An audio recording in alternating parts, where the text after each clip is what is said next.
immédiatement la parole au président Claude Malhuret pour le groupe Les Indépendants, République et Territoires. Chaque jour en Ukraine, des femmes et des enfants meurent dans les décombres de leurs immeubles pulvérisés.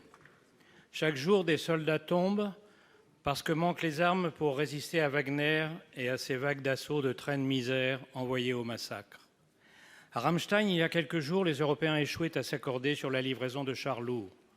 Immense déception qui a cédé la place aujourd'hui même à un immense soulagement, l'accord des Allemands pressés par l'Europe de l'Est et du Nord pour livrer les Léopard 2. La France est désormais devant ses responsabilités. Après l'Angleterre, la Pologne, les pays baltes et maintenant l'Allemagne, va-t-elle fournir les armements capables de changer l'issue de la guerre, les chars et une défense sol-air efficace? Le président de la République expliquait que ces armements ne doivent pas être escalatoires. La décision allemande dissipe cet argument peu pertinent. On ne peut dire aux Ukrainiens qu'on les soutiendra jusqu'à la victoire finale et en même temps qu'on ne veut pas d'escalade, parce que par définition, la victoire nécessite une escalade. Depuis un an, nous laissons à Poutine le monopole de l'escalade. C'est lui qui fixe les lignes rouges et nous qui craignons de les franchir, alors qu'à chaque franchissement, ces menaces ne sont suivies d'aucun effet, parce que la Russie est déjà au maximum de ses possibilités. Quant au chantage à l'arme atomique, il est balayé depuis qu'à Samarcande, Tchi et Modi ont interdit à un Poutine pétrifié de s'en servir. Il ne peut plus être l'excuse de nos indécisions. Au bout d'un an de guerre, nous savons que si le coût du soutien à l'Ukraine est élevé, le coût de ne pas chasser la Russie le serait bien plus. Le but de Poutine n'est pas la seule destruction de l'Ukraine, mais la fin de l'ordre européen démocratique. Il ne s'agit plus d'aider l'Ukraine à se défendre, mais à gagner. Madame la Première ministre, au-delà des efforts déjà accomplis, le gouvernement français compte-t-il se joindre à nos alliés et livrer l'armement lourd indispensable? Et quand compte-t-il le faire? Chaque jour de retard est un jour de deuil en Ukraine. Pour vous répondre, la parole est à Madame la Première ministre. Merci Monsieur le Président, Mesdames et Messieurs les sénateurs, Monsieur le Président Claude Malhuret. Cela fait désormais 11 mois que la Russie a lancé une offensive injustifiable, inacceptable et brutale sur le territoire ukrainien. 11 mois de bombardements, de morts et de drames insupportables pour le peuple ukrainien. 11 mois que l'Ukraine résiste de manière héroïque. 11 mois que la France lui apporte un soutien sans faille. Et comme l'a répété le président de la République il y a quelques jours, nous serons au rendez-vous pour aider l'Ukraine jusqu'à la victoire. Depuis bientôt un an, l'Ukraine peut compter sur l'aide militaire internationale. Aux côtés de nos partenaires, la France en prend une part importante. Nous en sommes un des premiers contributeurs par la livraison d'équipements, de munitions et la formation de centaines de soldats ukrainiens. Les matériels que nous livrons font la différence sur le terrain. Les Ukrainiens le soulignent eux-mêmes régulièrement.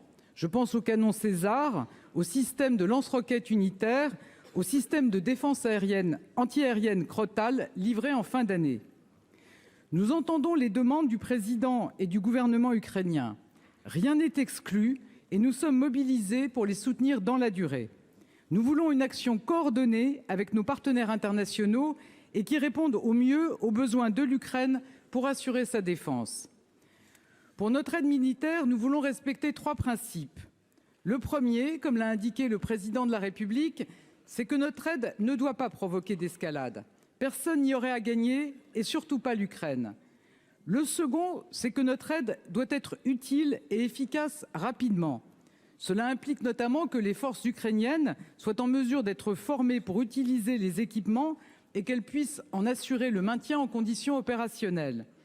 Enfin, nous ne devons pas et nous ne voulons pas affaiblir significativement nos propres capacités de défense, en particulier les plus critiques. Je salue la décision de l'Allemagne sur le sujet des chars lourds. Elle permettra de renforcer les capacités militaires ukrainiennes en matière de combat blindé. Nous avons été particulièrement réactifs aux demandes de l'Ukraine en la matière. Début janvier, le président de la République avait initié une dynamique en annonçant la livraison de chars légers AMX-10 RC. La décision allemande renforce et amplifie le soutien engagé. S'agissant des chars Leclerc, nous poursuivons l'analyse avec le ministre des Armées. La question de l'aide à l'Ukraine ne se limite pas à tel ou tel équipement. Chaque pays dispose de domaines d'excellence comme la défense aérienne et l'artillerie pour la France, et il est important de bien nous coordonner. Enfin, j'ajoute que nous avons créé un fonds spécial de soutien de 200 millions d'euros pour permettre à l'Ukraine d'acheter le matériel dont elle a le plus besoin directement auprès de nos industriels. Nous sommes également actifs au niveau européen en prenant toute notre part à la facilité européenne pour la paix. Monsieur le Président Malhuret, vous le savez, j'avais eu l'occasion de le rappeler lors du débat qui s'était tenu le 26 octobre ici même, notre soutien à l'Ukraine dépasse le seul cadre militaire. C'est aussi un soutien humanitaire, diplomatique, un soutien grâce aux sanctions sans précédent de l'Union européenne contre la Russie et un soutien bien sûr à la reconstruction du pays. Nous agissons en lien constant avec nos partenaires européens et nos alliés. Nous agissons avec détermination et constance. Nous serons aux côtés de l'Ukraine jusqu'au bout, je peux vous l'assurer. Je vous remercie. Merci Madame la Première ministre.